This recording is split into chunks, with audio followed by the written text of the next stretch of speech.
the very nearly fairly current show. PopTeeVee. The unwelcome word of the day. Week. Hi Lorna, welcome to the Fairly Current Show. Hello, Fahmi. Apa khabar? Baik. Bagus. So today we want to talk a little bit about Malaysian films. Malaysian films boleh juga. Boleh juga. So Lorna, you just a little bit about where you are from, I guess, in a way, and just to trace the trajectory. You started out in working in theatre, and then you moved on to, I guess, helping music, and then to indie films, and then later you went off to Hong Kong, and now you are at the forefront, and you have this film, this company called Irresistible Film. It's not my company, Okay, no. I wish it was mine, but no, I'm just a hired hand. Okay. So as the hired hand of Irresistible Film, you are, I guess, at a very interesting position where you can see, and you have been following the Malaysian filmmaking scene for quite a while. Not as closely as I should, but I have been following. Yeah. What are your immediate thoughts about where Malaysian films are at this point in time?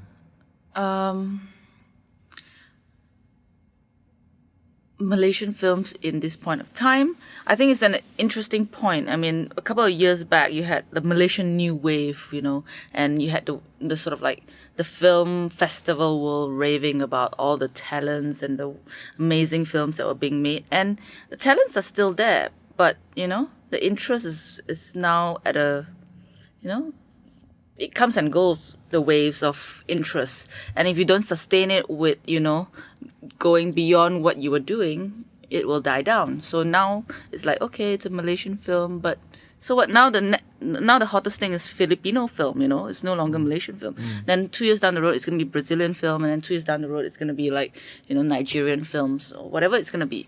But, how do you sustain the interest and go beyond that, It is then being able to get those films that are out there in those festivals and then have a crossover hit that goes beyond just, that group of people that are going to watch films at the film festivals. And is that a problem in terms of not growing or not going beyond what you are already comfortable with doing, aesthetically? It's no problem, screen? but if you want to grow as a filmmaker and you want to have, bigger audiences and you want to expand your audience base beyond just your family, friends, and, fanboys and bloggers, it's okay. It's okay to do any sort of film as long as, you be what I call a responsible filmmaker. What does that mean, a responsible filmmaker, for you? A responsible filmmaker is if you want to make films that is your own films and that's what you want to do and you don't care about any other sort of like elements involved in it, and you don't take anything from anyone, then you do whatever you want to do, But if you want to take things and you want to, and you then want to bitch about, oh, nobody wants to see my film, or nobody wants to give me screens in the cinemas, or nobody's on my pirated DVDs are selling for too cheap, whatever it is, you can't complain because you're not meeting people halfway through. You got to meet them halfway through to find that. It's not a compromise. It is finding a way to work out and expanding yourself as a professional within your field. How would you go about encouraging more filmmakers of the so-called new wave, or to embark on this kind of a project, which is to really essentially get more people to see their works, maybe, how would you encourage them? I'm a trained teacher, I started out teaching. That's true. I went to Maktab and then I started teaching children. You were one of the first batches to be sent abroad.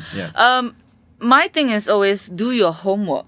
If you don't do your homework and you say, actually, I want to be a film director. It's so glamour. I make film. I go to festivals. I win awards. It's great. But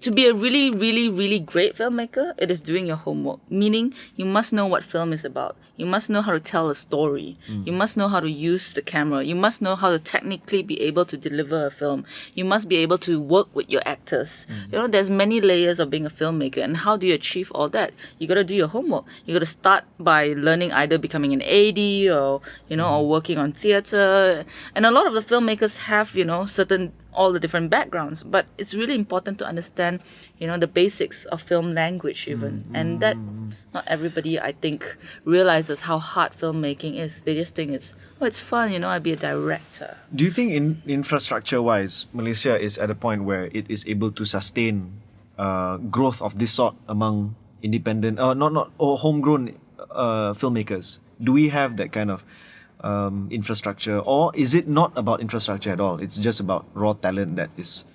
Malaysia is consistently one of the places in this region where, people going to the cinema is experiencing growth every year.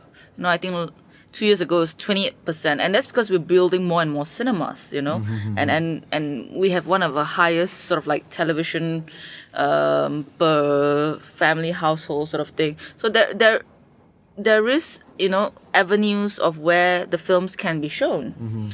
Even the internet nowadays, you just click download, don't download pirated stuff. That's...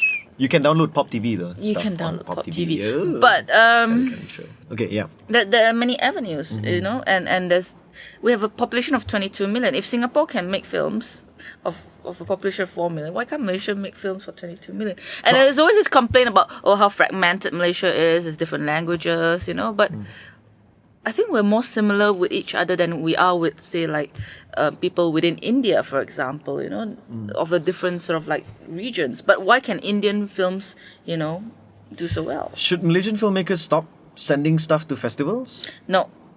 Festivals are a platform, but it's not the be-all and end-all. That's where you should, start your international promotion of your film, the international, push to get it out there, to get it bought by, different territories. But you should always think, in your home country, how is it going to be released? And I had a very interesting conversation earlier with a producer who I consider one of the people who actually understands what distribution means. Because a lot of filmmakers think about what film they want to make, but they never think about how their film is going to reach to an audience. And the thing we always say is like, you got to think about what your poster and your trailer looks like also before you actually shoot your film. Right. In many ways. And there's no two ways around it. You got to think about all these things, because that process of filmmaking is not up till like, when you finish the film. It is up to the day that, you get your films to the audience. Okay. Thanks for being on the show, Lorna. And I want to talk some more. Janganlah. I want to rant. No. Yep. If you want to, where can people find out more about your rants and your raves? They have to be my friend on Facebook. I cannot add you if I don't know you. So come get to know Lorna on Facebook. Now watch more PopTeeVee. Woo! Okay. The unwelcome word of the week is ham sup. Ham sup. Horny man. Cantonese meaning salty wet. How salty wet can come to signify horniness, we also don't know lah. And we will leave it to the lubricity of your imagination. She switched places to get away from that hums-up bugger. He wasn't even a Kuala, okay?